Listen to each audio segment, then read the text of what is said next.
Welcome, everybody. Maybe we can get started. It's a great pleasure for me to introduce today's speaker, Dr. Matthew Posner.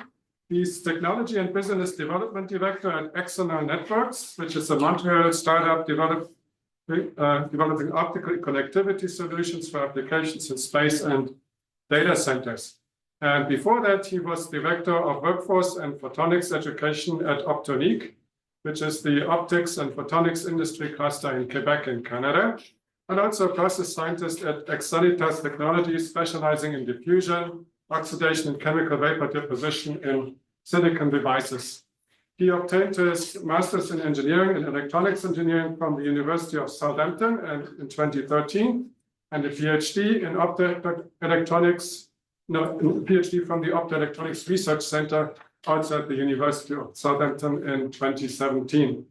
And he's an active science communicator and is passionate about getting science out of the lab. He's an Optica ambassador and a senior member of Optica, SPIE, and the IEEE Photonics Society, through which he supports outreach education and career development and public engagement activities. And before we start, I would also like to advertise that today at 3 p.m. in Webster 222, he's doing a workshop titled Training the Trainer How to Communicate Scientific Ideas to Everyone. And then please join him there to learn about the most efficient, how to most effectively present activities in optics and photonics that will maximize engagement by considering the audience and the location and learn how to train others.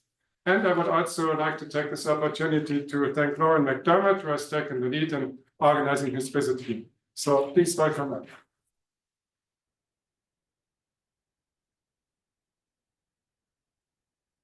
Thank you very much for the warm welcome, and please let me echo thank you, Lauren, for all the efforts put in to bring me over from Montreal last night.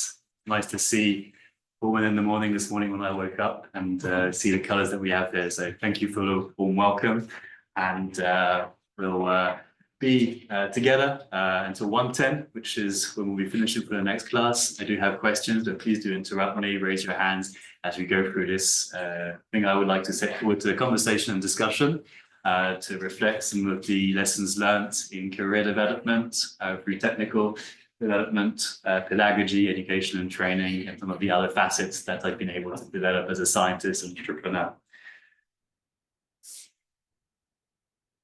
I hope people online can still see my screen as we move forward to the next one. I do want to start this talk by acknowledging the land from where I speak to you today, in acknowledging that Washington State University in Pullman stands in what is the land of 12 lands of the Confederated Tribes of the Colloquium Reservation and the Palouse, Cayuse, Umatilla, and Walla Walla people.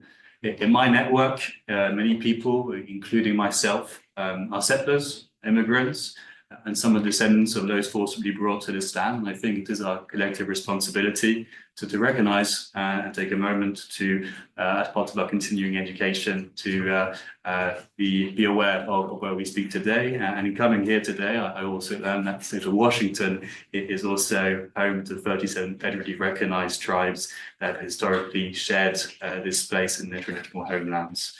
We are here today on this land because it was occupied through its history, and I encourage you, as part of your own continuous education, to learn about the territory of the lands that you are on and that you visit. And as we move through this presentation, what I would like to offer as a guide for our discussion and our time together is to be kind. Be kind to yourself and to the people which are around us. Bear with me whilst I lose the mic a few times during this presentation. And be curious, so please ask questions, interrupt me. I am here to not just lecture, but really to have a conversation. And if you are joining us online or in person, I'd like to invite you to be present and to really take this moment in this room to share and share an experience. So about me, my name is Matthew Posner. My pronouns are he, him, or il, lui in French, and I identify as a scientist, an educator, and a parent. And the people that you see on the screen there, two of my favorite people, my wife Becky and my daughter Elise, who have accompanied me through my career trajectory so far. I identify with brands, and maybe that's something as a result of my generation, but I recognize the privilege of my education, having grown up in France. And going to an international school, my time as an undergraduate and then postgraduate in electronic engineering, not electronic fabrication, and also a relocation to Canada, facing a two-body problem of relocating across boundaries with the family, where I worked at a company called Socialism Technologies, specializing in material science, and then moved out of the lab for some time to work as a program manager for an organization called Optonique, as was mentioned earlier in the introduction. I have strong affiliations and ties which have rooted me in my professional development, particularly in the optics and photonics community, which I entered through an engineering background. And these organizations, SPIE, Optica, and the IEEE Photonics Society, have been a professional home for me for over 10 years as I've been evolving throughout my career. I wish to fly a number of flags with me today. French flag, which is the country where I was born, the British flag, which is that of my heritage, the Canadian one, which is the country that welcomed me as an immigrant, but also two other flags, one which you may recognize as the LGBTQIA+ flag, and also below one which may be less known, but important in the optics community for the Black in Optics movement, and really in recognition that they are underserved, that we are still, as engineers, physicists in the field of STEM, a dominant community based where people will, and there are a number of privileges that we experience in our communities and people who are underrepresented in our field. Today, I stand with the professional power with external networks. And last but not least, I do want to acknowledge that I stand before you as a white, heterosexual, cisgender male. I put this up last, although this may look obvious and evident to you, but something which came a lot longer as to what this impact would be on me as a professional and the opportunities that has fallen to me. And we'll talk a little bit about that later. We're going to talk about maths and values. And values, I want this to help being finished, this introduction and this presentation, but also give you some ideas and some reflections about what has helped me get out of bed in the morning for the past 10 or so years, and certainly areas which have benefited me when I myself was doing graduate research at the University of Southampton, but also beyond that in my career. And one thing which I value particularly is progress. Progress I define as the act of moving forward towards a goal. I think maybe my story is one that people here in this room who are undertaking graduate studies or have finished graduate studies may be able to relate to. But I think we live in a situation where we have a mandate to push boundaries of science and technology.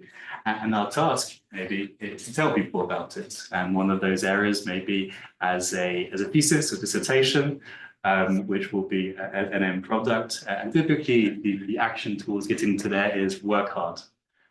There's no easy way, I think, through a PhD, which is an experience which is unique, but nonetheless one which is rewarding. And I think as a result of publishing and presenting theses and presenting your research work in papers, conferences, I certainly hope that one day this will be read by the community. Maybe on Instagram, which is where I initially published publishing my dissertation, but certainly by a future generation of students that will come after you. And there is life after the PhD, as I can sort of stand in front of you and tell you today. Another important part in values in my career has been the concept of pleasure, this feeling of happy satisfaction and enjoyment. And one thing which I'm glad to be able to share with you today later in the workshop is how to plan to be a student in the class, but also how to be a trainer. This is me faced in the class where I was meant to be a student, sat next to these children, but this wasn't quite what happened in reality, wasn't quite what we'd expected. Students that registered for this class were all primary school, secondary school at an international conference in education and training in Zhejiang, China. And our task was to quickly transform from being students to teachers, which as someone who loves outreach education didn't take me much convincing, but I had to spend 3 hours of teaching optics in broken Chinese and English But one thing I think I did learn, and which is one word in the world which does not get lost in translation, and that is wow.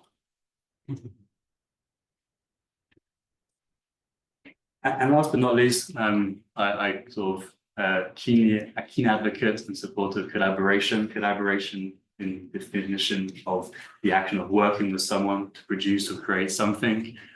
This came to life for me really in my graduate research years, where a professor, Professor Mark Richard on the right of the screen, had found some of my work I had been doing in developing gratings in integrated waveguides through some of the work I'd published in the community. So my task was to start a collaboration and communication as a postdoctoral fellow researcher, and really with the action of having to communicate better and push boundaries internationally, but also scientifically and technologically, to better understand problems and how to involve students in research projects, make use of my work, and really be part of conversations and help listening to others. And this is something which certainly in teaching environments, graduate students, I was very privileged to be able to learn this. But I think will really help you, propel you in whichever part of your career that you move forward in the future.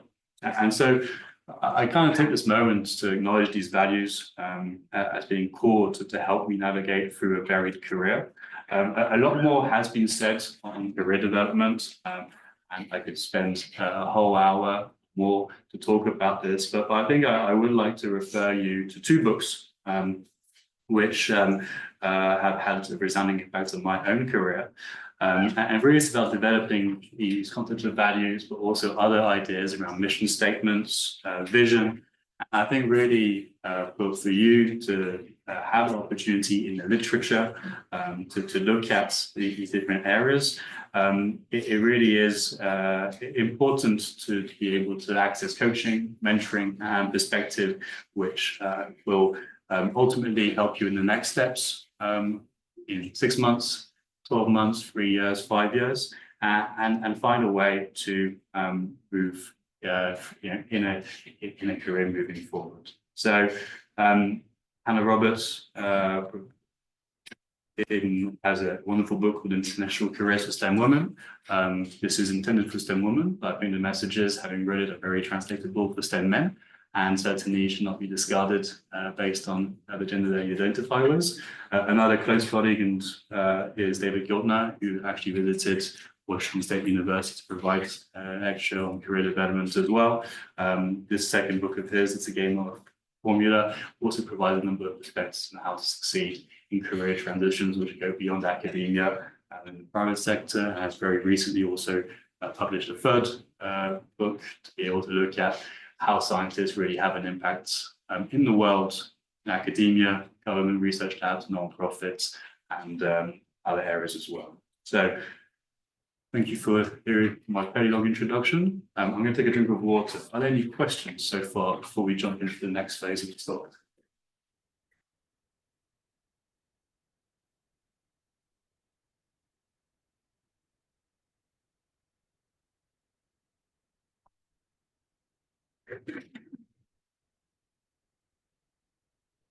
One question to get to the next slide. So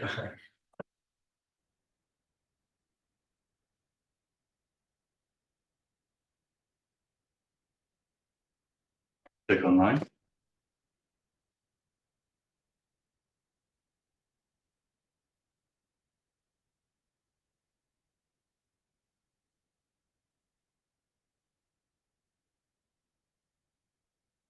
I have a question. So your background is an immigrant from France to Great Britain. Right.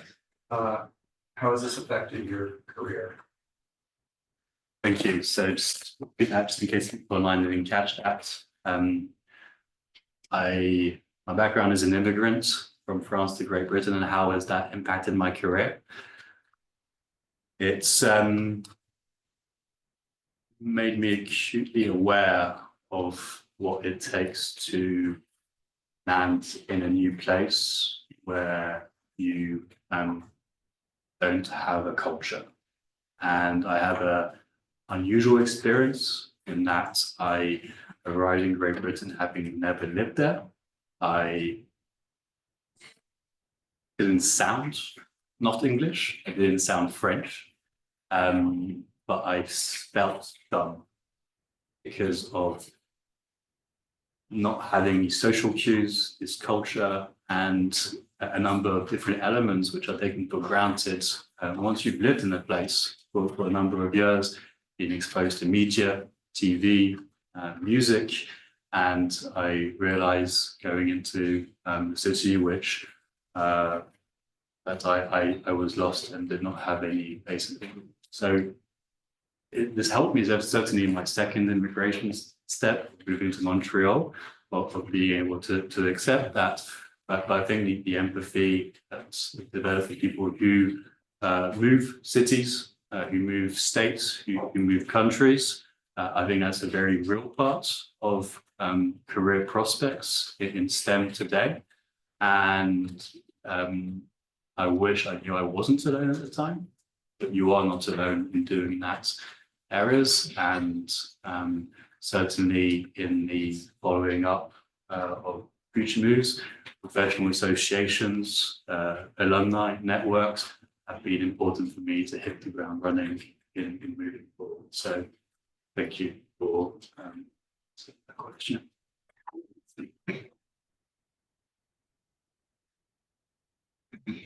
Okay, so we've talked about values so far. Values, I'd like to imagine that we can plug them into equations. Equations are areas that you may be comfortable with, and certainly they've had a huge impact on my life. They use, as you know, the language of mathematics. I think mathematics I compare to other languages spoken across North America, including French, English, Spanish. If anyone uses Duolingo, it's officially a language that you can do there as well to be able to increase fluency. But each equation, I think, has a story, mathematically and professionally. I think I want to dive into that a little bit deeper with you as we go through this presentation. As an overview, equation 1 is deceptively simple. And actually, most equations that are linked to socioeconomic theories tend to be. We'll explore that a little bit more, but this is a personal attempt for me to understand social movements and unrests. We'll talk about that. Equation 2 is actually an equation about noise and signal. It's impacted a big part of my career and work with professionals for the past 60 years and being able to understand how to manufacture light detectors to be able to measure greenhouse gases, for instance. And so we'll explore a little bit about that. And equation 3 is about stress. Stress, necessarily bodily stress, but stress in materials. And that also kept me busy for a number of years, making integrated micro-optical chips, moving between the labs, in and out of the lab. So let's jump into a first discussion around equation 1, something which is typically not taught in school. And I'm going to have to do a quick screen share change for people online to be able to hear this. So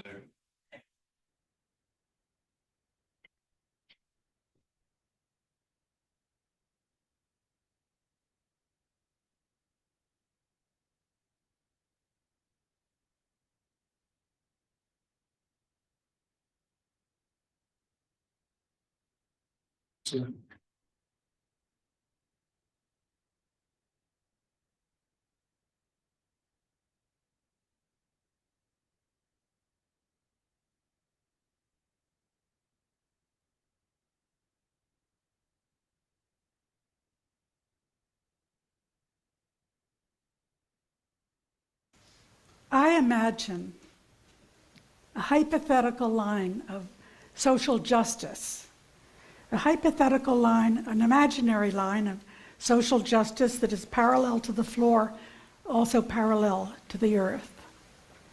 And on this imaginary line of social justice, this one's not working. In the interest of time, can you all read the subtitles?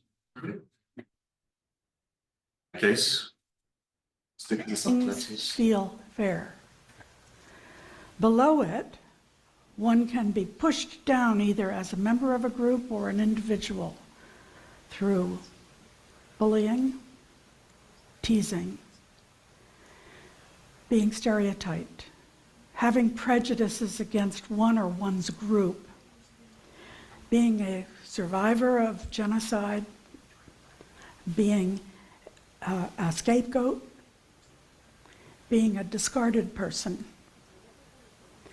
What I study is what happens above the hypothetical line of social justice. And in school, I was never taught to even notice this realm. Above the hypothetical line, one can be pushed up, believed, thought worthy of responsibility, considered to be responsible with money, considered to be capable of doing the schoolwork or any other kind of work. One can be seen as representative of the best. That's privilege. Above the hypothetical line of justice, one has more than one deserved because of circumstances of birth and other people's positive projections onto one.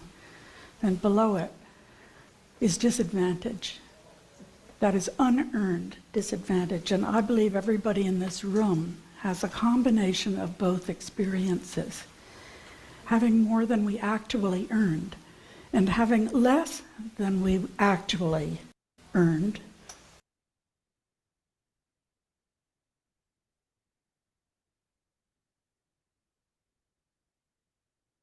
People online did have sounds, so some people were able to hear this.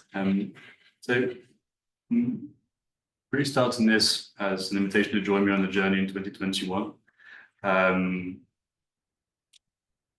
What I find particularly striking was this story in the last sentence is that everyone in this room has a combination of both experiences, having earned what we actually earned and less than we actually earned.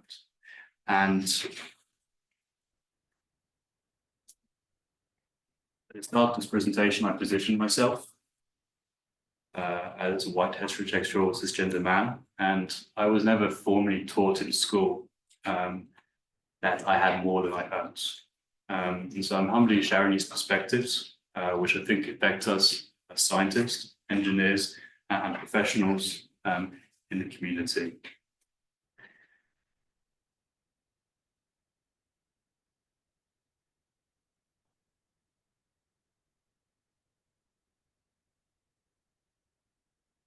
In 1999, Professor Kimberly Crenshaw at Columbia coined the word intersectionality. I was 8 years old then. It took me another 10 years to appreciate my position as a man, and another 10 years to appreciate my position as a white man. And so in 2021, part of the professional community, I think helped the optics and photonics community recognize this position. And particularly, I want to acknowledge work that Dr. Michael Williams and his presentation on continuity and social equity has done to be able to raise awareness of what has happened. And certainly in 2020, those of George Floyd, Breonna Taylor, and Ahmaud Arbery cited an undeniable uprising against systemic racism, police brutality, and anti-Black discrimination, it being the largest racist judgment protest in the United States. And in the following year, another 229 people were killed by police officers who were Black men. And trying to make sense of this in my own value system has been something which I want to bring you back on the path with, and I'll go back to equations. Let's consider a law of values, where value is a central concept in Karl Marx's essays on socialism. At the meta level, this is really a relationship between looking at worth obtained from the two factors. One of those factors being work for a specific task, and the other one is the number of hours for a very specific task, which is the task of producing units of gold.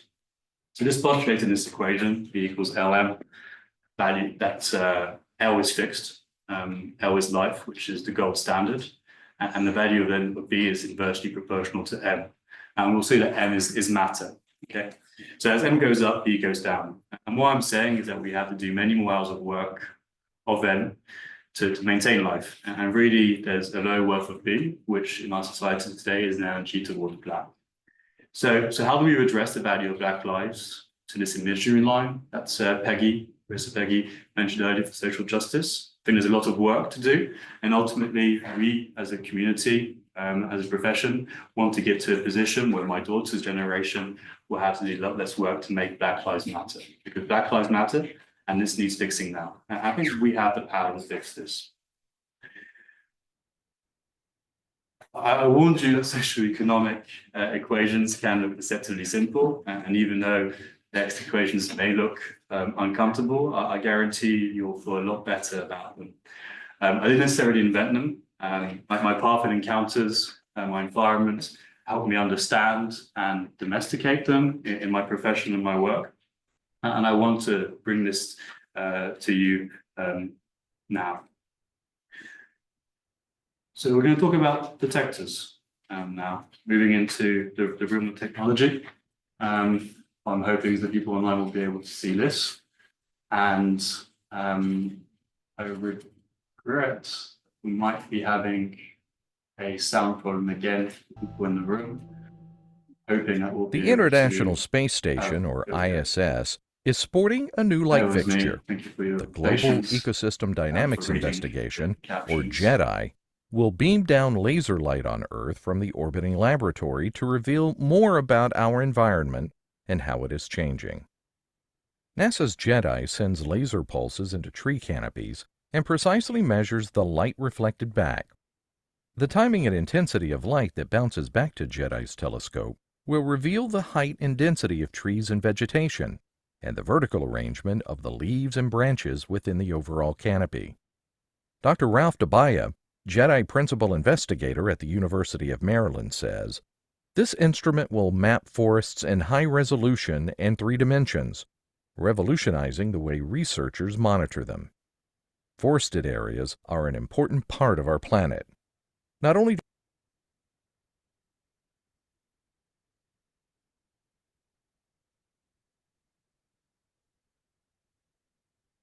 So I find this incredible that in my work, detectors made from a piece of wafer silicon and light up in space in this to be able to do these types of applications. To walk you through a little bit more of the detail of what's happening here with these detectors made in Montreal. The idea behind JEDI, I think, just for the records, having your job title as being Principal Investigator for JEDI is probably something worth aspiring to if anyone's correct. But the idea behind JEDI is really measuring the shape of the canopy on Earth. So by beaming down a laser light, and typically a YAG laser, it's around 1064, you're able to actually react. This laser wavelength reacts really well to chlorophyll. And so you can actually, in shining the laser light down and looking at the back reflection, have very good timing, good detectors, be able to look at these peaks. So the orange peak that you see will give you an indication of surface height on the top of the canopy, which can then be compared to the brown return, the bottom peak, which is shaded in a slightly darker orange. And that gives you an idea of the height of the canopy. And so for each shot of your laser pulse, you're able to measure the ground level, the height and the coverage of the vegetation.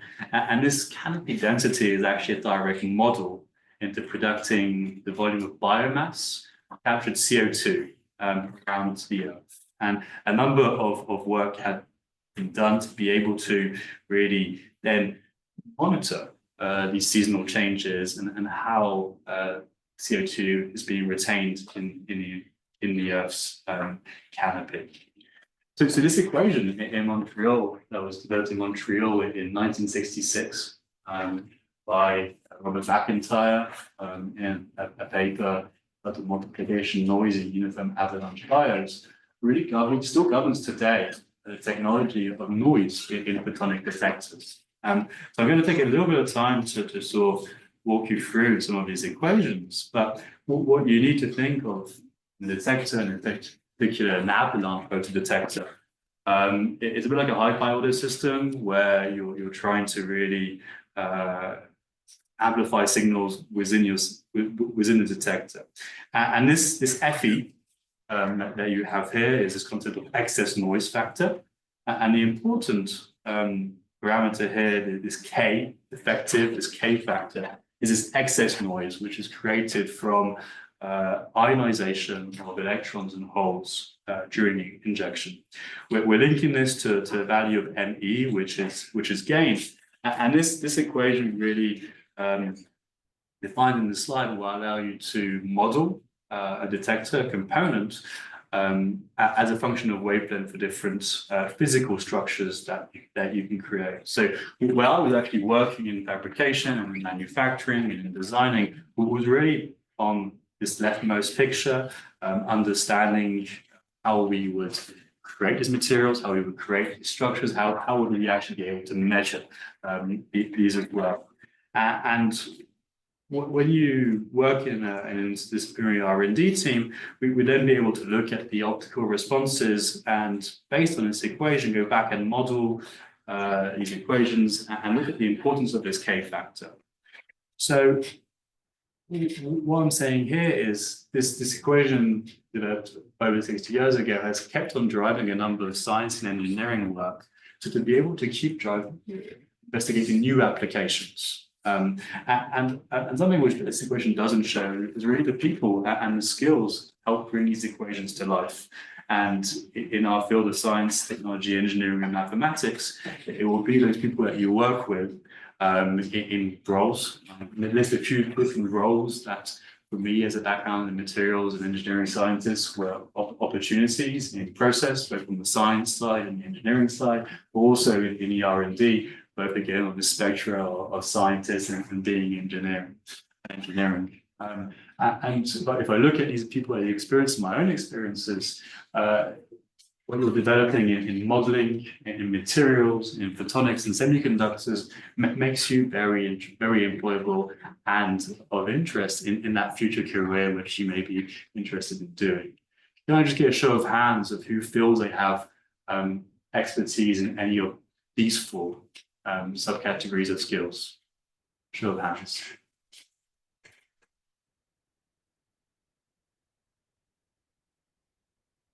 How about this one? Show of hands if you see a skill which you feel you got some experience or capacity in. Okay, that's good. I'm glad you're putting your hands up because yes, your human and technical skills are in demand. So whereas before I gave you an image of one company, a snapshot of maybe what some of my colleague and my experience wanted in a particular job sector, in my previous role, I actually continued doing research more on the market side. And what you're seeing here is what the Canadian photonics industry anyway wrote in terms of skills that they needed to be able to employ in the job market. So these are actually, this is a word cloud, which was obtained from doing some natural language processing on job postings that were available on LinkedIn and Indeed, one of the major jobs websites for job postings. And we published all these results in this proceedings paper, stuff with the skills available in Canada. But what you'll see, and I think what I'm hoping to reassure you, that you can keep developing both sets of skills which are in very high demand, whether you are on the human side for teamwork, or communication skills, but also subject matter expertise. Take a few areas such as quantum technologies, silicate photonics, which will be speciality, but also the types of roles which go into them, where you're doing design, testing, equipment, and processing. And I think, on a personal level, looking back at this study, it's interesting to be able to do research outside of an academic setting. Market research uses a number of skills which rigor, which actually you're well equipped with to be able to work, and create a career out of. But certainly, what I gained from this in particular skill was supervision skills, and something which, as you carry on through your career, whether you're supervising analysts, junior researchers, junior engineers, you have an opportunity to be able to carry on and work across these boundaries and fields to be able to carry on and develop your career. Go back to the equation, and we are getting to think the end of this. And I do want to go back to this particular one, which back in the technology world, this is something which concerned most of my PhD life around describing spontaneous full-wave mixing in birefringent fibers, which today is driving research and industrial applications. And certainly research, my past research group is still working on these projects.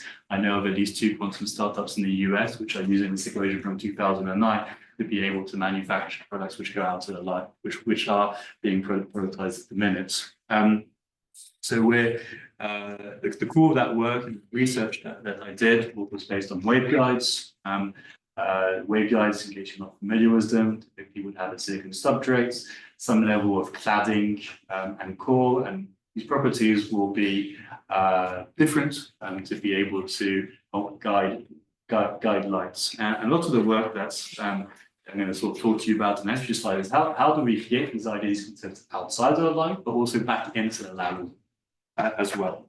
And what I kind of want you to sort of leave with is that technology and the science that you're developing, they're strategic. They're strategic to engaging with STEM outreach, but also continuous education, personally, but also the broader workforce as well. And because in this case study is around microfabrication, I'm going to kind of run through what a very simple microfabrication process looks like, to then be able to put that into context, how that inspired me in getting research out to the lab, but how you can also think about inspiring your own research, communicated to other people as well. So it's microfabrication. At the simplest level, we'll start with a wafer. Here we have wafers of silicon, which are being oxidized. They're going up into a furnace, high temperature, 900 to 1100 degrees C. And these typically will create a layer of, in this particular case, of silicon dioxide. A critical part of the microfabrication process is the patterning. So a combination of photolithography, and etching will allow you to take masks, transfer patterns through these mask aligners onto the wafers, and a number of different heat treatment and chemical treatment will allow you to then develop structures and actually physically have structures in your wafers, which can then be inspected with metrology tools, microscopes, cameras, physical probing as well. Last but not least, these big wafers will be singulated and we will create chips out of them. This is probably one of the cheapest and least expensive cleaning, dicing, and packaging process that you would be able to do. Ultimately, these big wafers that you were seeing, we were dicing them with a saw, literally, picking out these individual chips, which the reason you still see the colors is because the pattern that we were transferring onto them engineered the diffraction grating, so really being able to diffract light based on the angle. And our packaging is simple enough that we can use tweezers and a key and a key holder to be able to take this out to the science fairs and really talk to people about this process, but also for people to be able to go away and have a memory of their participation. Any questions so far on the microfabrication process?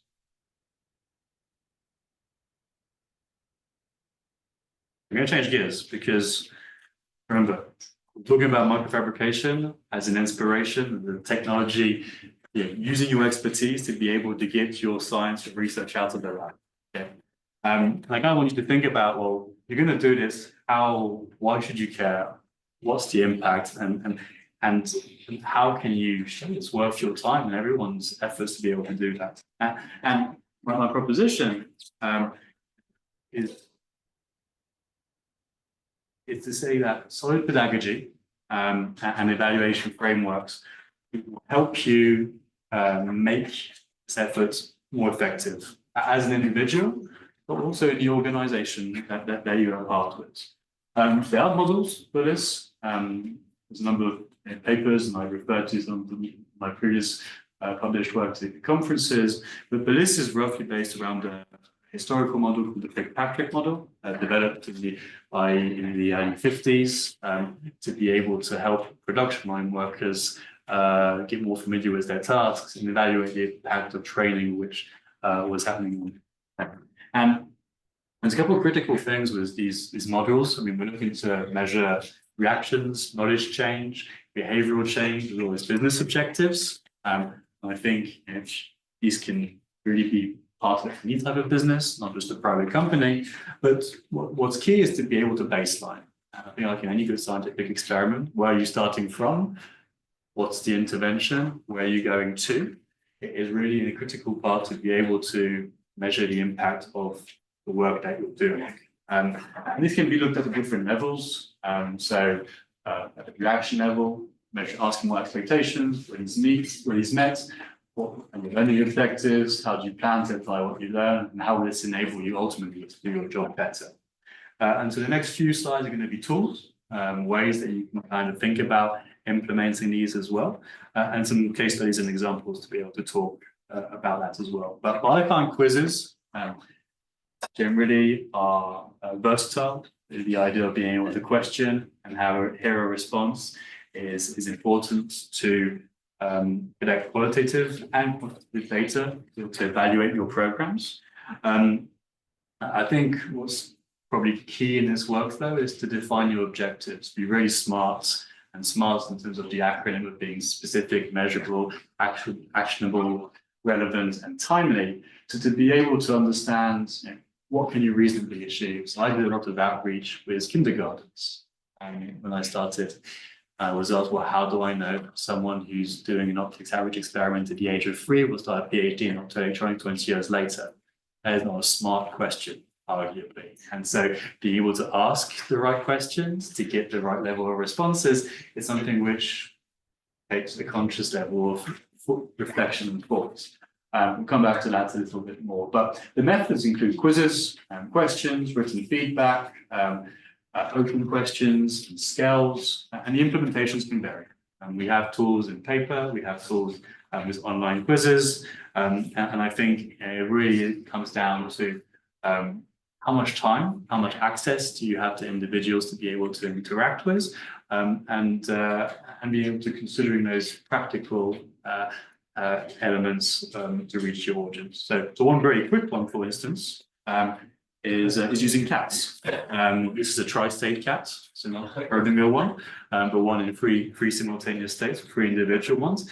But the feedback, I think, really creates data for you to feed into your model, and I think that's can be broadly interpreted, but more importantly, it creates insight for you. It's something that can be investigated, and so obviously it's very nice to print cats if you're going to somewhere where you want to be talking about quantum experiments and the impact of what it is. But generally, being able to rapidly assess trends in populations and people that you're interacting with is a part in that bigger pyramid to be able to evaluate the effectiveness of the model. If you want to go a little bit deeper, when you're still limited for time, for instance, we can look at behavioral change. And data obtained from quantitative feedback it is one which is, you look at the before and the after reaction from your intervention. This data was taken from when I was doing outreach in a garden show. So we would set up an exhibit at a flower exhibition. People would come and just look at flowers, and we were doing stealth outreach, talking with them about how we could make relations with light-based sciences. But these types of results are looking at how likely are you before and after to recommend studying physics and optics to a friend or family, were as much as we could get from the point of interaction in a fair, in a science center, but generally promising that our intervention help shift the positive attitude, the sort of positivity in the attitude as a result of an interaction with people which were there as well. but looking much deeper, I think if you think about two-way engagement process, which involves the interaction and the listening, I think for you as individuals will help you develop professionally, make a lasting impact on your career, but also on your organization. And so engaging, I found certainly engaging in a number of these extracurricular outreach education or focused research activities based around our research would help, I think, develop where you are as students, as scholars, as professionals, to be able to improve oral and written communication skills, working with collaborators, maybe fundraising and budgeting. And we know we can thank Lauren for these on some of those skills which are probably here today. Event coordinating management, documentation. I think for me, one of the key ones is adapting to unexpected situations. But again, this is really with those right objectives at the start, you're able to develop your skills, and this you can take to the next step in your career. And so I want to end on that note. Thank you for your attention, and really thank you for starting this conversation around careers, around roles of science and technology in society. And I'm very happy to use the next 10 minutes to answer any questions that you may have.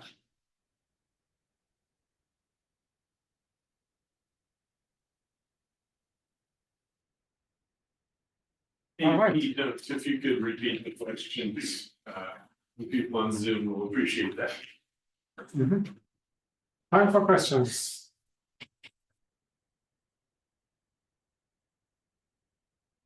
I have a technical question about birefringence. Some people might say, well, you've got glass, and so that shouldn't be birefringent. This direction is the same as that direction, but then you showed, I think, a structure. So maybe you could explain how birefringence is engineered into this optical fiber. Absolutely. So the birefringence in optical fibers and in planar structures in particular, we were engineering it by putting in different materials. So by changing your material properties of boron, germanium, phosphorus, you could actually, even between your glass layers, start creating a mismatch in the thermal expansion coefficients. So that then when you have a closed system with fixed boundary conditions and different material properties, you would start having a level of stress strain, which would then be locked in to a planar level. And how that manifested itself, if you were to propagate light through that structure, ultimately your polarization modes that you would have in your electromagnetic field would move at different speeds and have a different, travel at a different speed because they see a different effective refractive index. Thank you for the question. So a lot of our students, once they are done with their PhD, or the degrees, they think about going into industry, and then they find small companies, big companies. Now you're coming from a startup companies. Maybe you can talk a little bit about the peculiarities of being in a startup company. Great, thank you for the question. And for those who are online, what are the peculiarities of being in a startup company? I guess my last two roles were in a startup. I was in a small team of 5 people in the non-profit world. And today I'm in a startup where I'm the first full-time employee, but for the for-profit sector. And the difference compared to a big organization is that you have to wear many hats, typically. And that's something certainly which I thrive with. I enjoyed being able to wear many hats and having to collaborate, work with different people, and have an opportunity to be involved in a broader range of professional responsibilities as well. I think I'll kind of caveat what I've said about being in a non-profit startup. We were a non-profit startup in that we were 5 people, but we had a regular revenue stream. So we had government contracts, pay the bills, we could pay the salaries. That's not quite the same level of maturity that I have in my technology startup at the minute, where without selling a product, what's paying our salaries? And the answer is a mixture of grants, strategic investments, and certainly that's something which, until you sort of build up a revenue stream, which in a bigger company can sort of sustain an operations, can, I guess, sustain, support, and keep industrializing, you need to be looking at those. I think it gives you a little bit more, I would say, stability, but the flip side is excitement. So that's kind of how I see it, is a lot of excitement, which kind of can be balanced with other parts of the work too. So for students who are looking into careers in photonics and optics, what would be the best place to get in touch with companies, maybe big companies or startup companies? Do you go out to career fairs to recruit, or?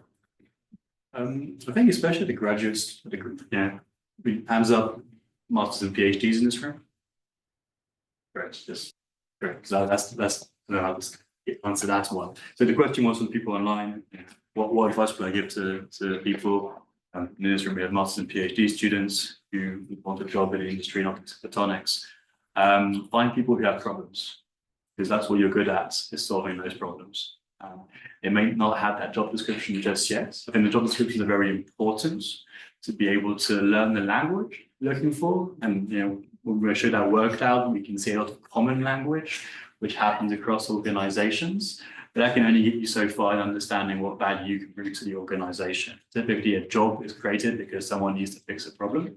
Sometimes they may not know that problem exists yet, or they not know that someone is there to be able to solve it. So yes, job fairs. I would also, if you're going to conferences, I would go to the company talks. I would go to the trade shows and look at the products and really be curious about what they're doing and seeing whether there's a technology match. But for my first job, when I was looking for clean rooms, actually, I was going through LinkedIn and looking at people which were doing semiconductor manufacturing. That's kind of ruled out company which I thought would be a good fit, but they were actually doing more testing and packaging, which was a different set of skills compared to ones who I wanted to be more on the material science side as well. So know your keywords and apply them across the industry. Mm-hmm.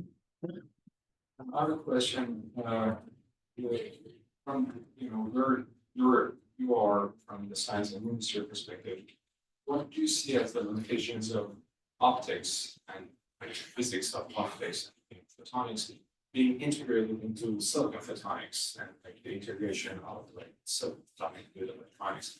Because they're oftentimes are seen as two different domains, and some actual physical limitations in optics, the parameters needed for optics. How much do you see it can be then miniaturized and integrated into silicon photonics with the limitations of silicon photonics, the size, influence silicon photonics? Where do you see, is there a breakdown point? Do you see some technology that could help? What is your take on? 2.9, where do I see the breakdown, the barriers of integrating silicon photonics with some of the advanced electronics? Bringing down photonics into the current domain, which is silicon photonics. Yeah. So I think at a high level, I think people in electronics haven't spoken to the people in optics. It's a little bit naive, but typically people who are doing advanced CMOS, high-speed signals, RF, aren't the ones sitting across the room. The people doing integrated photonic design and photonic chip layouts, and a lot of cross-pollination, lessons to be learned from each other. So that you're not just taking a physics solution, making an engineering problem, and vice versa, that you're not just trying to engineer something which physically isn't sound. So I think that on a human level is for me something which I see a lot of hope in the startup that we're working in, the approach we're trying to integrate these multidisciplinary teams together. I think the technologists or the innovation people might say, we haven't quite found that one material does everything, like silicon has done for electronics for the past 60 years, with the capacity to shrink, scale, switch, and move forward. We are still in a hybrid mode of using glass or transmission, not really having a material which can do that processing in photonics, because of the way light interacts together. And so I think there's a need for hybrid integration. That's my feeling is you need to get the light as close as possible to where it needs to switch. So where we've had fiber to the curb, fiber to the home, I think we really need to be going to fiber to the switch in the future. We keep using the electrons where they're good at, which is modulation and switching signals as much as possible. Yeah. I have a question about some of the training and outreach stuff. So when you were talking about like getting feedback in the form of like having a quiz or having like the cats with the faces, I guess my question is like sometimes it can be hard to get people to actually engage with those things. How do you have any suggestions for like how to convince the people you're presenting to or teaching that things like quizzes or like the feedback form or whatever your chosen method of feedback getting is actually worth engaging with? So the question of people online is how do you make sure that people who are visiting you, well, it's worth their time engaging with the quiz? And the answer is, yeah, you don't start with the quiz. I put the quizzes up as a tool. The advantage of working in optics and even physics is you can get hands-on very quickly, and so you would always start with that, rope them in as a conversation starter, and then carry on the conversation. So the quizzes become useful, and it depends on the setting. So if you're in a trade show, you want to make it as easy as possible. So it could be, instead of a cat on the paper, it could just be a button that people press. And you go into airports, right? And they're like, how do we do today? Well, our toilet's clean. You have, it's sort of looking for trends. And I think one example which I have, and I was doing a lot of outreach with schools and primary schools. We had at the end of this sort of 45-minute session, 4 questions, which were roughly around workshops that we had. So you can have children having to go to 3 different workshops, one on telecommunications, one on color filtering, one on and a third one.